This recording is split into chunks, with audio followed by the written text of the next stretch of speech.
నిన్న గుడివాడలో వైసీపీ సభకు రాయితో వచ్చిన వ్యక్తిని గుడివాడ పోలీసులు విచారణ చేస్తున్నారు.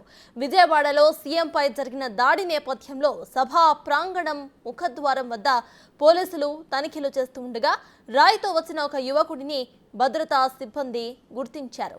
వెంటనే పోలీసులు అదుపులోకి తీసుకున్నారు. ఆ యువకుడు వైసీపీ కార్యకర్తలతో కలిసి సీఎం సభకు బస్సులో వచ్చాడు. రాయి వెంట తీసుకువచ్చిన యువకుడి పేరు శరత్ కుమార్. మంతెన గ్రామానికి చెందిన శరత్ కుమార్ కుటుంబ సభ్యులు మిత్రులను పోలీసులు విచారణ చేస్తున్నారు. ఇదే విషయంపై పూర్తి డీటెయిల్స్ మా ప్రతినిధి మల్లికార్జున్ అందిస్తారు. మల్లికార్జున్, చెప్పండి, శరత్ కుమార్ అనే ఒక యువకుడైతే రాయితో నిన్న జరిగిన వైసీపీ సభకు వచ్చినట్టు తెలుస్తోంది. సో ప్రెసెంట్ అప్డేట్స్ ఏంటి? సతాజ్, ఏదైతే శనివారం నైట్ జరిగిన ఏదైతే ఘటన ఉందో, సీఎం జగన్మోహన్ రెడ్డిపై దాడితో జరిగిన ఘటన ఏదైతే ఉందో, ఘటనకు సంబంధించి పోలీసులు కూడా దాని బందోబస్తుకు సంబంధించి ఇటు ఎన్నికల కమిషన్ కూడా క్లియర్గా బందోబస్తు విషయంలో క్లియర్ డైరెక్షన్ ఇవ్వడం జరిగింది. సీఎం స్థాయి వ్యక్తికి కంపల్సరీగా భద్రతా ఏర్పాట్లు చాలా జాగ్రత్తగా చేయాలంటూ కూడా సూచించడం జరిగింది. ఈ నేపథ్యంలోనే నిన్న సభ ఏదైతే ఉందో, కేసరపల్లి నుంచి సాగిన సభ నిన్న ఏలూరు జిల్లాలకు కూడా ఎంటర్ అవ్వడం జరిగింది. దానికి ముందుగా గుడివాడ నియోజకవర్గంలో కూడా భారీ బహిరంగ సభను సీఎం జగన్మోహన్ రెడ్డి నిర్వహించుకోవడం జరిగింది. ఈ భారీ బహిరంగ సభకు సంబంధించి అందరూ ఎవరైతే వైసీపీ నేతలు కార్యకర్తలకు సంబంధించిన అభిమానులు అందరూ కూడా వస్తూ ఉంటారు. దీనికి సంబంధించిన భద్రత విషయంలో ఎక్కడా కూడా రాజీ పడకుండా పోలీసులు పూర్తి తనిఖీ చేసిన తర్వాతే ఆ సభా ప్రాంగణం లోపలికి కూడా పంపించడం జరుగుతుంది. ఎందుకంటే శనివారం రాత్రి సీఎం జగన్మోహన్ రెడ్డిపై జరిగిన దాడి ఘటన నేపథ్యంలో కూడా పూర్తిగా అప్రమత్తంగా ఇటు బందోబస్తు విషయంలో ఫెయిల్ అయినట్టు కూడా విమర్శలు వచ్చిన నేపథ్యంలో కూడా పూర్తి బందోబస్తును కూడా ఏర్పాటు చేస్తూ ఉన్నారు. ఈ నేపథ్యంలోనే పూర్తిగా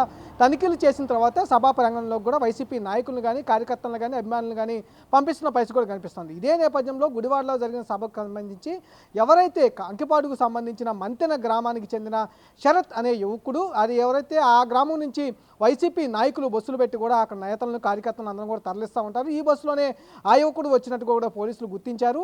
అక్కడి నుంచి సభా ప్రాంగణం లోపలికి ఎంటర్ అయ్యేటప్పుడు అక్కడ ఉన్న పోలీసు చెకింగ్ చేస్తూ ఉంటారు. ముఖద్వారం ఏదైతే ఉంటుందో ముఖద్వారం ఎంట్రన్స్లో కూడా చెకింగ్ చేసిన తర్వాతనే పోలీసులు లోపలికి పంపిస్తున్న పరిస్థితి కూడా కనిపిస్తూ ఉంది. ఇంకా భద్రతా విషయాలకు వచ్చేవరకు ఇంకొంచెం కట్టుదిట్టమైన భద్రతా ఏర్పాట్లు కూడా చేయడం జరిగింది. ఈ నేపథ్యంలోనే నిన్న ముఖద్వారానికి వచ్చిన యువకుడు శరత్ కుమార్ పై కూడా క్షుణ్ణంగా తనిఖీ చేయడం జరిగింది. క్షుణ్ణంగా తనిఖీ చేసిన సమయంలో కూడా అతని పాకెట్లో ఒక రాయిని కూడా అక్కడున్న పోలీసులు గుర్తించడం జరిగింది. వెంటనే కూడా గుడివాడకు సంబంధించిన పోలీసులకు, వన్ టౌన్ పోలీసులకు కూడా అక్కడ ఉన్న భద్రతా సిబ్బంది వాళ్ళని అప్పగించడం జరిగింది. పోలీసులు కూడా దీనికి సంబంధించిన విచారణ కూడా గోప్యతతో చేస్తున్న పరిస్థితి కూడా కనిపిస్తూ ఉంది. ఎందుకంటే ఇప్పటికే విజయవాడ నేపథ్యంలో దాడి ఘటన కొంచెం సెన్సేషనల్గా మారడంతో దేశవ్యాప్తంగా కూడా ఇదో ఘటన సెన్సేషన్గా మారింది. ఈ నేపథ్యంలోనే ఇంకో ఘటన చోటు చేసుకుంటే చాలా ఒత్తిడి పెరుగుతుంది పోలీసుల మీద అనే ఉద్దేశంతో కూడా వాళ్ళు గోప్యంగా అయితే విచారణ కొనసాగిస్తున్న పరిస్థితి కూడా కనిపిస్తూ ఉంది.